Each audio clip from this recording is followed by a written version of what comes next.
À l'époque, j'étais étudiant et je vivais avec 400 € par mois. Pendant le confinement, j'ai perdu mon travail et à cette période de ma vie, j'étais à bout, je ne savais pas comment faire. C'était un moment difficile et comme je n'avais rien à faire, je vous ai beaucoup suivi à l'Assemblée nationale. Je vous ai regardé pendant des heures et j'étais fasciné par votre capacité à parler de tous les sujets, sauf de ce que moi et des millions de Français étions en train de vivre. C'est ça qui est particulier avec cette forme de violence. Ce ne sont pas les mots qui blessent, ce sont les mots qui ne sont jamais prononcés. Aujourd'hui, j'ai l'honneur de me tenir à la tribune de l'Assemblée nationale et je me mets à la place de ces millions de jeunes qui regardent votre loi et qui, s'ils étaient devant vous, vous diraient « Là, actuellement, maintenant, notre problème, c'est pas TikTok. Je ne dis pas que ce n'est pas un problème. Je dis qu'après la canicule violente que nous venons de vivre, qui nous rappelle que le réchauffement climatique a déjà commencé, que nous ne sommes clairement pas à affronter la suite, au point que la ministre de l'écologie menace de démissionner tellement vous êtes mauvais sur la question. Avec un tel niveau de précarité dans la jeunesse, pour les étudiants, pour les jeunes qui n'arrivent pas à vivre avec leur SMIC, pour les jeunes qui galèrent à trouver un stage, une alternance et qui ne valideront pas leur diplôme, pour tous ces jeunes qui sont actuellement dans les listes d'attente Parcoursup, terrorisés à l'idée de se retrouver sur le carreau, ou pour tous ces jeunes au lycée qui sont épuisés par le 8h-18h, toute cette violence sociale, elle aggrave la santé mentale des jeunes. Et ces jeunes qui se sentent mal, ces jeunes qui sont harcelés, ces jeunes qui sont en dépression, ces jeunes qui sont en détresse, il leur faut minimum 4 mois et maximum 1 an pour avoir un premier rendez-vous chez un pédopsychiatre. On parle de jeunes en détresse. Il y a des lycéens qui vont faire leur rentrée des classes le 1er septembre. Et vous leur direz « Oui, effectivement, tu n'as pas de professeur de mathématiques alors qu'à la fin de l'année, tu as une épreuve de baccalauréat de mathématiques. Mais ne t'inquiète pas, le gouvernement a pensé à toi. Il a interdit le téléphone portable au lycée. » Vous voyez, mesdames et messieurs les députés, toutes ces interdictions que vous faites, à côté de tous ces droits que vous ne garantissez pas, c'est une violence. Et c'est une violence sociale. Parce que vos enfants ou les enfants des grands patrons, ils n'ont pas de problème avec les profs non remplacés. Ils n'ont pas de problème avec Parcoursup. Ils n'ont pas de problème avec l'accès aux soins. Ils n'ont pas de problème pour trouver un stage ou une alternance. Votre politique, ce n'est pas seulement des interdictions. Il y a un autre fil rouge, qui est de tout faire, ou plutôt ne rien faire, afin de maintenir, reproduire, aggraver les inégalités de classe sociale dans la jeunesse. Et c'est pourquoi, chers collègues, en parlant de votre politique jeunesse, je parle de politique bourgeoise. Non seulement vous ne voulez pas régler les problèmes qui sont intrinsèques aux structures de classe de notre société, et en plus de ça, vous votez des lois qui sont inapplicables. Ces lois n'ont qu'une seule fonction, occuper l'espace politique et médiatique. Vous êtes incapable d'organiser une rentrée des classes qui ne soit pas catastrophique. Donc vous parlez d'autre chose. Il y a 2 ans, vous nous aviez déjà fait le coup. C'était l'abaya. Il n'y avait pas un professeur devant chaque classe, mais vous nous parliez de l'abaya. Et là, ce sera la même chose. Il n'y aura pas un professeur devant toutes les classes, tous les élèves n'auront pas toutes les fournitures scolaires à cause de l'inflation. Et de quoi est-ce que l'on parlera? On parlera de l'interdiction du portable au lycée et de l'interdiction des réseaux sociaux aux moins de 15 ans. Et vous savez que ces mesures sont inapplicables. Actuellement, il y a seulement un collège sur 10 qui arrive à appliquer l'interdiction du téléphone portable. Puisque vous n'êtes pas capable de le faire au collège, pourquoi est-ce que vous seriez capable de le faire au lycée? Mais c'est pas grave, vous allez faire parler de vous. Vous allez pourrir la vie de la communauté éducative, demander au CPE, aux profs, aux surveillants, à la direction d'appliquer des consignes inapplicables. Vous placez cette jeune génération dans une contradiction qui est insurmontable. Vous leur dites, l'école, elle est numérique. Il faut que tu te connectes, il faut que tu ailles sur Pronote, il faut que tu ailles sur le NT, il faut que tu suives tes devoirs, il faut que tu suives tes notes, il faut que tu ailles sur Parcoursup, il faut que tu répondes à ton prof. Ta réussite scolaire est conditionnée à ta connexion, mais en même temps, dans ton établissement, tu dois te déconnecter. Mais vous n'êtes pas à une contradiction près dès lors qu'il s'agit de faire de la communication. Et c'est la même chose pour l'interdiction des réseaux sociaux aux moins de 15 ans, qui n'est pas applicable. Ils l'ont essayé en Australie, les 2 tiers des jeunes ont trouvé des solutions de contournement. Ou parce qu'ils prenaient la carte d'identité de leurs parents et ils réussissaient à le débloquer en se faisant passer pour leurs parents, ou sinon parce que comme tous les jeunes, ils ont vu une OP pour NordVPN et ils savent ce qu'est un VPN et donc ils arrivent à le contourner. Cette loi n'est pas une mesure pour la jeunesse, mesdames et messieurs les députés. C'est une loi qui vise à imposer à toute la population française, quel que soit son âge, une vérification d'identité pour se connecter à leurs réseaux sociaux. C'est une loi qui vise à mettre fin à l'anonymat sur Internet pour tout le monde.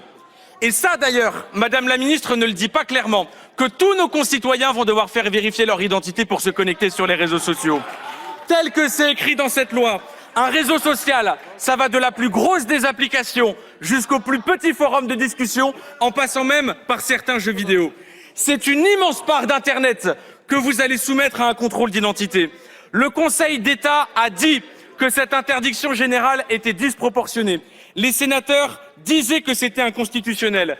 Bon, ils ont changé de position, je ne sais pas comment est-ce que vous avez acheté les sénateurs. J'ai entendu qu'il y avait des élections sénatoriales dans quelques semaines, mais les arguments des sénateurs, ils restent les mêmes. Cette loi n'est pas conforme à notre Constitution. Si demain l'Europe décide d'en faire une interprétation extrêmement large, vous ne pourrez rien faire. Parce que cette loi donne les pleins pouvoirs à la Commission européenne pour s'occuper de toute la vérification d'identité. On ne sait pas si l'application de contrôle sera publique ou privée. On ne sait pas si l'application de vérification d'identité sera française, européenne, américaine. Rien dans ce texte ne donne des garanties sur la sécurité des données ultra sensibles quand il s'agit de l'identité des Français. Et vous me permettrez de dire que de la part d'un gouvernement qui, toutes les semaines, a une fuite de données dans ses services au point de mettre en danger les données de nos concitoyens, je ne vous fais pas confiance, Madame la Ministre, pour prendre des décisions aussi lourdes. Et j'achèverai sur cela. Quand un texte aussi bancal est voté par les souverainistes en carton du Rassemblement national, qui vont donner la vérification d'identité à la Commission européenne, je m'inquiète du caractère liberticide et je dirais même du caractère fascisant d'une telle mesure. Voilà ce qu'est cette loi. Il y a une véritable forme d'hypocrisie. Les réseaux sociaux ne sont pas toxiques seulement pour les moins de 15 ans. Ils sont toxiques pour tout le monde. Pour les moins de 15 ans, pour les adolescents, pour les adultes, pour nos grands-parents. Le capitalisme est en mutation. Il fait naître des géants du numérique qui sont maintenant plus puissants que des États. Ils embauchent des ingénieurs, des psychologues, des communicants pour capter notre attention et nous rendre accros avec des produits algorithmiques toujours plus puissants et addictifs. Mais dans quel but? Regardez de la publicité. Et c'est ça le fond du problème, c'est la pub. Vous allez sur YouTube, il y a de la pub. Vous sortez de chez vous, à l'arrêt de bus, il y a de la pub. Vous prenez votre voiture sur le long de la route, il y a de la pub. Vous allumez la radio, qu'est-ce qu'on entend? De la pub. Et quand vous allez sur vos réseaux sociaux, vous échangez votre temps d'attention contre quoi? Contre du visionnage de publicité. Pourquoi a-t-on besoin d'autant de pub? Parce qu'il faut entretenir la société de consommation. Vous contrôlez l'individu parce que vous ne voulez pas contrôler la machine mondiale, celle de la société de consommation. La santé mentale des jeunes est en danger, et pas seulement à cause des réseaux sociaux. Mais vos solutions sont à côté de la plaque. Vous choisissez des solutions de façade, vous créez des barrières d'âge qu'on peut contourner en 2 clics. Et pendant ce temps, vous fuyez votre combat contre l'économie de l'attention et vous baissez les budgets de la prévention. À l'école, un médecin scolaire pour 13 000 élèves. Vous faites des grands discours sur la santé mentale des jeunes. Vous ne financez pas la médecine scolaire. Vous ne financez pas la pédopsychiatrie. Vous ne financez pas l'école. Mais par contre, pour financer des nouvelles répressions, il y a du monde. Parce que ces nouvelles répressions, elles sont gratuites et ça ne vous demande pas de taxer ces géants du numérique. Cette loi, elle n'est pas seulement hypocrite, elle est dangereuse. Vous savez que ces mesures seront contournées et qu'elles sont inapplicables. C'est une excuse pour imposer la fin de l'anonymat sur Internet, pour imposer davantage de contrôle de l'Union européenne sur l'espace de liberté qu'est Internet, pour dire que vous faites quelque chose sur les GAFAM alors que c'est eux qui vous tordent le bras. Les problèmes de santé mentale des jeunes, c'est qu'ils ne sont pas consultés. J'avais proposé qu'il y ait un débat et un vote dans les lycées sur ce texte, vous l'avez refusé. Si vous consultez les jeunes, ils vous demanderont l'égalité d'accès à l'université, l'égalité d'accès aux soins, notamment sur leur santé mentale. Ils vous demanderont l'égalité dans l'éducation, ils vous demanderont des emplois du temps moins chargés et des structures associatives, culturelles, sportives qui leur permettent de découvrir et s'épanouir dans leur passion. Si vous consultez les jeunes, ils vous diront que les réseaux sociaux, ils vivront avec toute leur vie et qu'ils sont demandeurs d'outils, de conseils, de méthodes pour vivre avec ce téléphone qui occupe nos vies, quel que soit l'âge.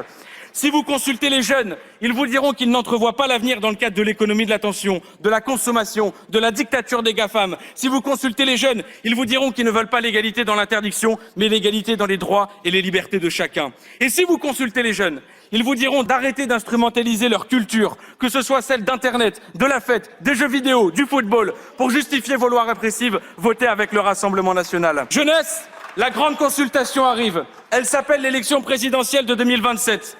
Avec le bulletin de vote Jean-Luc Mélenchon, nous nous apprêtons à changer le monde et à montrer à ceux qui ont déjà abandonné qu'un autre monde est possible.